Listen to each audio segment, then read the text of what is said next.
যতদিন পর্যন্ত 10টা আলামত প্রকাশ হচ্ছে না ততদিন পর্যন্ত কিয়ামত হবে না। কয়টা আলামত? 10টা। নবী সাল্লাল্লাহু আলাইহি ওয়াসাল্লাম প্রথমে বললেন 1 নাম্বার হচ্ছে মাসিহুদ দাজ্জাল। কি নাম? মাসিহুদ দাজ্জাল। 2 নাম্বার হচ্ছে ইয়াজুজ এবং মাজুজ।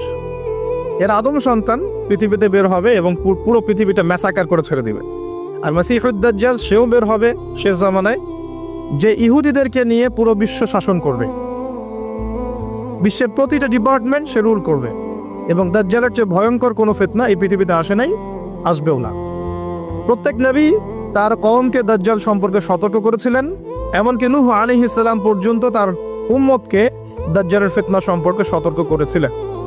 নবী সাল্লাল্লাহু আলাইহি ওয়াসাল্লাম বলেছেন যে তোমরা যদি সূরা কাহাফ তেলাওয়াত করো, প্রত্যেক জুমার দিন সূরা কাহাফ তেলাওয়াত করো, অথবা সূরা কাহাফের প্রথম 10টা আয়াত শেষ 10টা আয়াত মুখস্থ রাখো, ইনশাআল্লাহ তাআলা মাসিহুদ দাজ্জাল তোমাদের কোনো ক্ষতি করতে পারবে না।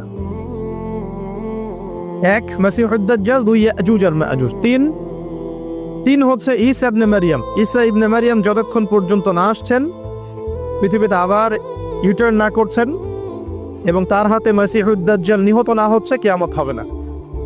4 দাব্বাতুল আরদ, অর্থাৎ পৃথিবীর ভিতরে একটা প্রাণী আছে, মাটি ফেরে এই প্রাণীটা বের হবে কিয়ামতের আগে আগে, এবং এই প্রাণীটা মানুষের সাথে কথাবার্তা বলবে, কথা বলতে পারা প্রাণী। এ যতক্ষণ বের হচ্ছে না কিয়ামত হবে না ইনশাআল্লাহ তাআলা। কটা বললাম? 4টা। 5 হচ্ছে দুখান বা ধোঁয়া। এই পুরো পৃথিবীর আকাশটা একটা নির্দিষ্ট সময় পর্যন্ত ধোঁয়ায় ছেয়ে যাবে এবং হতে পারে, আল্লাহু আলাম, হতে পারে যে সূর্যের আলো পৃথিবীতে পৌঁছাবে না, এমন ধোঁয়া হতে পারে। পুরো পৃথিবীটা ধোঁয়ায় ছেয়ে যাবে, এটা সূরা দুখানের মধ্যেও বলা আছে। এটা 5। 6 নম্বরে নবী সাল্লাল্লাহু আলাইহি ওয়াসাল্লাম বলছেন যে একটা ভূমিকম্প হবে পৃথিবীর পূর্ব দিকে। পৃথিবীর পূর্ব দিক মানে এই যে ভারত, পাকিস্তান, বাংলাদেশ, শ্রীলঙ্কা, ইন্দোনেশিয়া, ঠিক আছে, এই সিঙ্গাপুর, এই যে কন্টিনেন্ট, মালয়েশিয়া, এটা পৃথিবীর পূর্ব দিক, এদিকে একটা ভূমিকম্প হবে। তারপরে 7 পৃথিবীর পশ্চিমে একটা ভূমিকম্প হবে। পশ্চিম মানে বোঝেন না? পশ্চিমা বিশ্ব না, সৌদি আরব না, পশ্চিমা বিশ্ব, ব্রিটেন, ফ্রান্স, জার্মানি, তারপরে রাশিয়ান কন্টিনেন্ট, হ্যাঁ, ইউক্রেন, এদিকে আপনার আমেরিকা, এই পুরো পশ্চিমা বিশ্ব, এখানে একটা ভূমিকম্প হবে বড়। এবং এগুলো এমন হবে যেগুলোতে ভূমি মাটিতে ধসে যাবে, মাটিতে ডুবে যাবে। ভূমিকম্প না, ভূমিধস।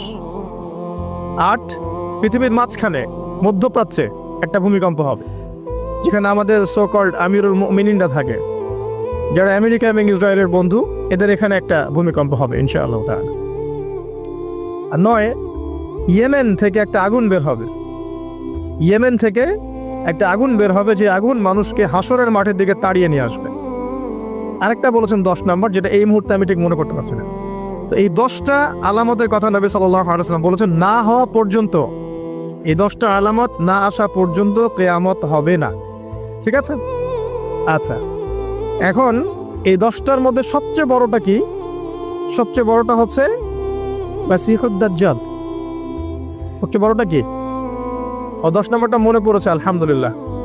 সূর্য উঠবে পশ্চিম দিক থেকে, সূর্য উঠবে পশ্চিম দিক থেকে, তাহলে আর সময় নাই, পৃথিবীর সময় শেষ। এই 10টা মনে থাকবে? আসেন বলি। প্রথমে কি?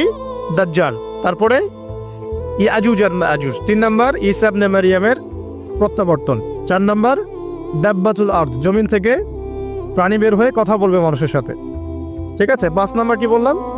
ধোঁয়া, দুখান, ঠিক আছে। 6, 7, 8 3টা ভূমিকম্প, পূর্ব দিকে একটা, পশ্চিমে একটা, পৃথিবীর মাঝখানে একটা। 9 নম্বর ইয়েমেনের নাম শুনেছেন? ওই যে যেখানে সৌদিরা বোম মারছে আর কি, ইয়েমেনের বাচ্চাদেরকে বোম মেরে হত্যা করছে না, জানেন না খবর? তো ওই ইয়েমেনের ছোট ছোট বাচ্চারা শিয়া সুন্নির কি বোঝে আমার বুঝে আসে না। ওই ছোট ছোট বাচ্চাগুলো শিয়া সুন্নির কি বোঝে আমার বুঝে আসে না। আমেরিকার টাকা খেয়ে এরা ঠিকই বোম মারছে এটা। আর এই বোমগুলো তো এরা তৈরি করতে পারে না, আমেরিকার কাছ থেকে কিনে নেয়। তো ওই ইয়েমেন থেকে আগুন বের হবে, সেই আগুন মানুষকে হাসরের মাঠের দিকে তাড়িয়ে নিয়ে আসবে। এবং 10 যেটা বললাম, সূর্য উঠবে পশ্চিম দিক থেকে, তখন তওবার দরজা বন্ধ হয়ে যাবে, তওবা আর করেও লাভ হবে না।